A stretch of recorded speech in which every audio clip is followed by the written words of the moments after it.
À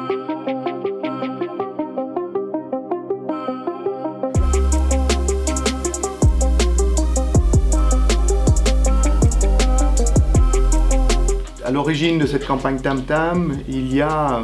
quand même l'idée de faire campagne, d'apporter de faire remonter des débats, des questions de société sur différentes thématiques, déjà la santé, la justice, mais maintenant le travail, et de produire une sorte d'association entre de l'expertise qui vient de la société civile, des associations, des organisations qui sont chaque fois les plus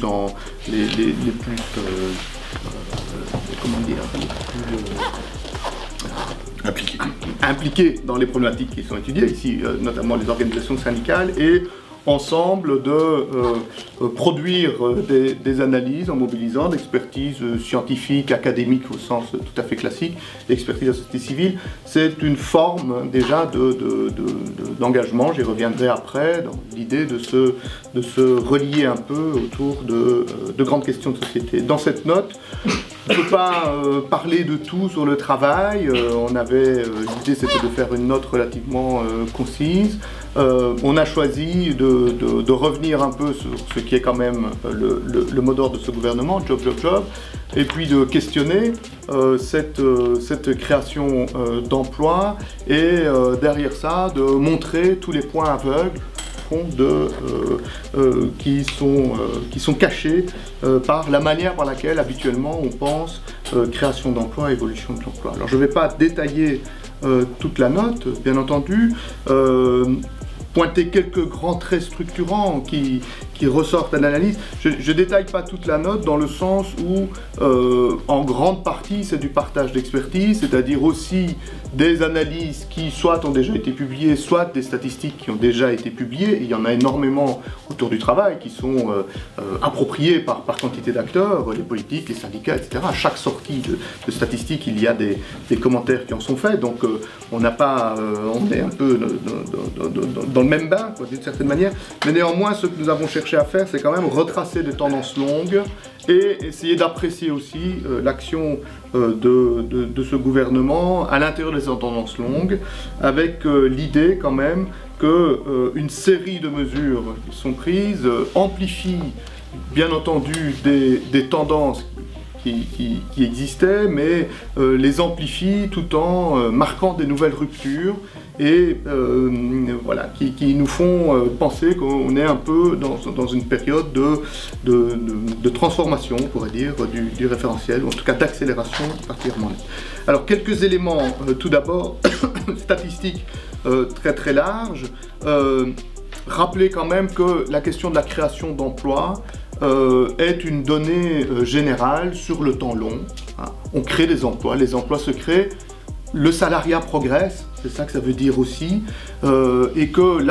les actions du gouvernement, de ce gouvernement-ci et des autres gouvernements, peuvent expliquer une partie de la création d'emplois, mais qu'il y a aussi des créations endogènes, ou en tout cas des créations d'emplois qui sont liées à quantité d'autres facteurs, notamment la conjoncture internationale. Et donc,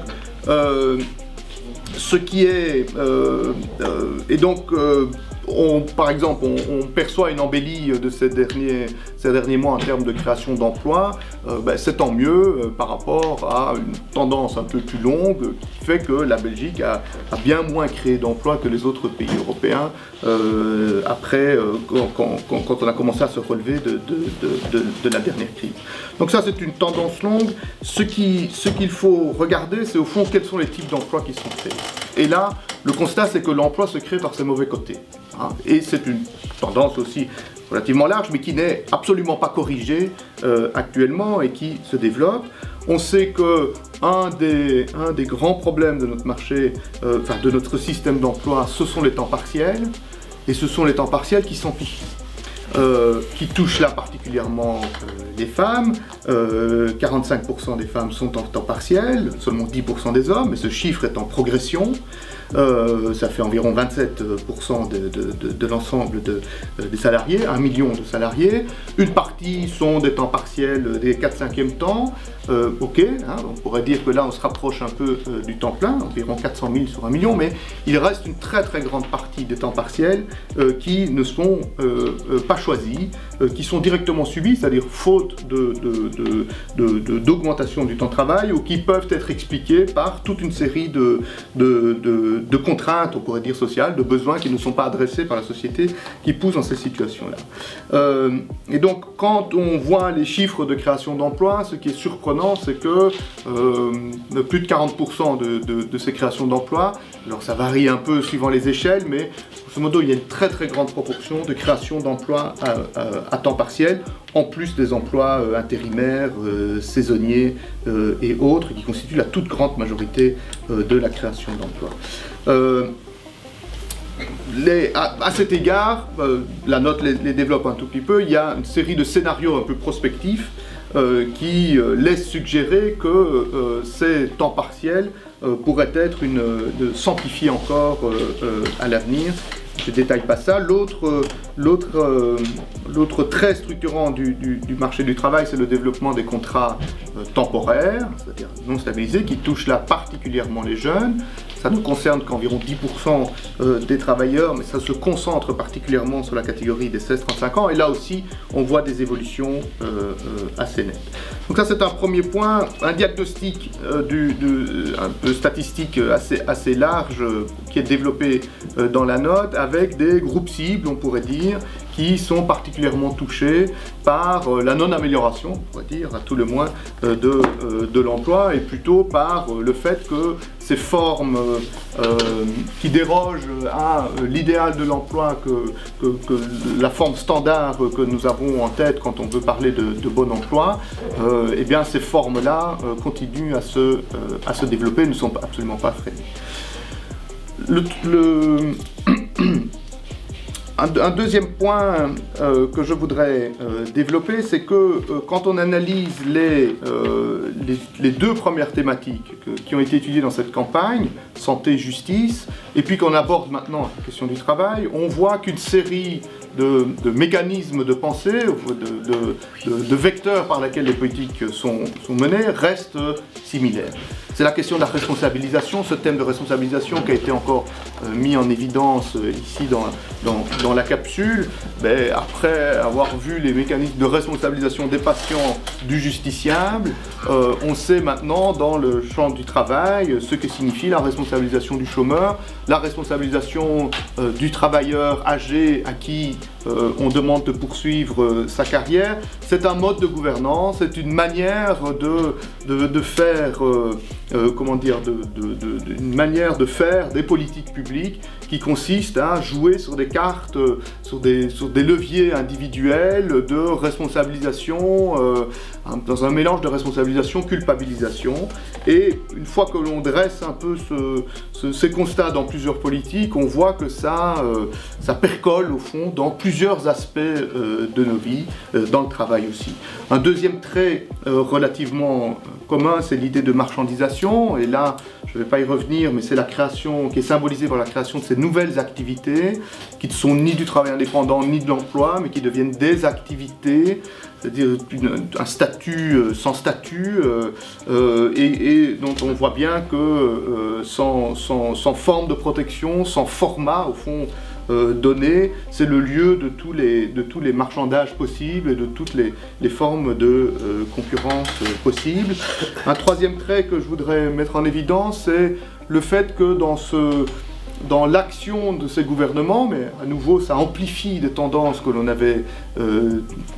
qui étaient déjà en germe précédemment, c'est le fait de n'avoir qu'une lecture très quantitative et très comptable au fond de l'emploi.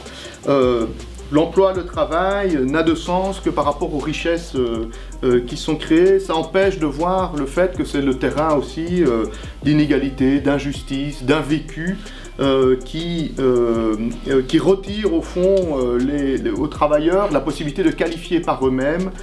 l'expérience qu'ils ont de leur travail, ou éventuellement qu'ils subissent au travail. En réduisant l'emploi à l'amélioration d'indicateurs de taux de chômage et de taux d'emploi, c'est-à-dire en prenant que cela comme boussole, et à nouveau la note détaille assez bien la manière par laquelle on peut jouer en fait sur ces facteurs de manière purement formelle pour les augmenter ou les abaisser. Eh bien, c'est tout un espace de discussion autour du travail qui est d'une certaine manière confisqué et qui ne fait pas l'objet de débat. Et je voudrais ajouter ça pour un dernier point, hein, c'est que on pourrait se poser la question de savoir où sont les travailleurs, au fond, où est la voix des travailleurs dans tout ce processus. Ils sont bien entendu représentés, notamment par les organisations syndicales. Les organisations syndicales nous disent que les espaces de concertation sociale sont de moins en moins investis. Ils sont là formellement, mais enfin, leur fonction première est un peu vidée de son sens. Et il me semble que, et c'est un peu l'objet de cette campagne Tam Tam, c'est d'essayer de faire revivre ce débat-là en associant des acteurs très diversifiés de la société civile, en essayant de montrer que le travail, mais comme les questions de santé, comme les questions de justice, eh bien, tout ça est interrelié avec... Tout ça est interrelié avec toute une série d'autres aspects des vies et ne peut pas être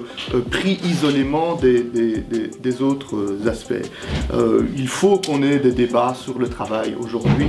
il faut qu'on ait des débats sur la signification du chômage aujourd'hui. On a des manières de comptabiliser les chômeurs, de contrôler les chômeurs, et les enquêtes que l'on a par rapport au vécu du chômage indiquent tout le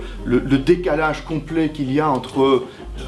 le rapport que les personnes ont au chômage et puis la manière par laquelle leurs dossiers sont traités. Il faut reprendre des débats sur ce qu'est l'insertion dans l'emploi aujourd'hui, sur les débuts de carrière pour les jeunes,